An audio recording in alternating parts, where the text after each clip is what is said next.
Hey church, it is May 30th, and today we are reading Psalm 119 together. This is the longest psalm in all of the psalms that we have. In fact, it is the longest chapter in the entire Bible at 176 verses.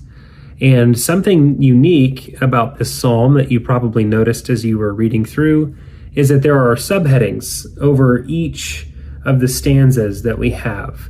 And what's going on there is that this psalm is actually written in what is known as an acrostic pattern or an acrostic sequence.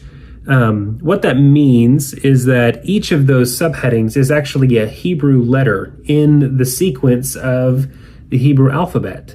We kind of lose this a little bit in our English translations, but if you were to look at a Hebrew copy of this psalm, you would notice that the first letter at the beginning of every verse is exactly the same as the assigned Hebrew letter for that stanza. There's 22 stanzas in the whole psalm to follow in sequence with the 22 letters in the Hebrew alphabet. So kind of a unique and cool way that this one was structured. And really, this whole psalm is all about celebrating God's instruction to his covenant people. The whole psalm is celebrating the law that was given to the covenant people of God. The word love is used in reference to the law of the Lord 10 times in this psalm. The word delight, another 10 times in reference to all of the precepts, testimonies, commands, the law of the Lord. Really what this psalm demonstrates so well is a heart of delight and love towards God's rules, his instructions for us. We often think, and we're very conditioned to think, that the presence of rules actually means the absence of joy or happiness or growth. But that couldn't be farther from the case. C.S. Lewis has a quote that I want to share here. I think it's really helpful. He says, "God not only understands, but shares the desire which is at the root of all of my evil, the desire for complete and ecstatic happiness. He made me for no other purpose than to enjoy it, but he knows, and I do not, how such happiness can really and permanently be attained." See, God is not anti-joy. He's not anti-happiness. He's not anti-pleasure. He's actually for our joy and for our happiness. He designed us for it. And our flesh and the world and Satan are constantly working against us, tempting us, whispering in our ears, maybe there's something that God doesn't know about this pleasure, about this joy, about this route to happiness.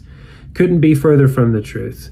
Not only does God know where joy is truly found, he knows the quickest way there. So we need to align our hearts, like the psalmist does, in a place of delight and love for the commandments and precepts and laws and instruction of God, knowing that he has our best interest in his heart. He knows the quickest route to attain that happiness in which we long for. Now, I'd like to share something that Jesus said as well in John 14. Jesus said, if you keep my commandments, you will abide in my love, just as I have kept my Father's commandments and abide in his love. These things I have spoken to you, that my joy may be in you, and that your joy may be full.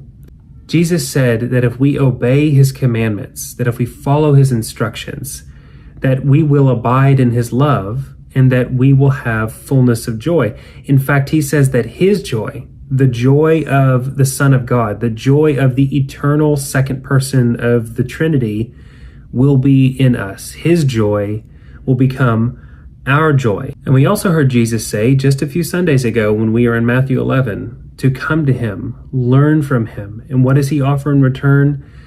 A light yoke and an easy burden and rest for our souls. See, the place where we find lasting joy and happiness and even peace and rest and satisfaction for our souls is actually from God and all that he has to say about reality.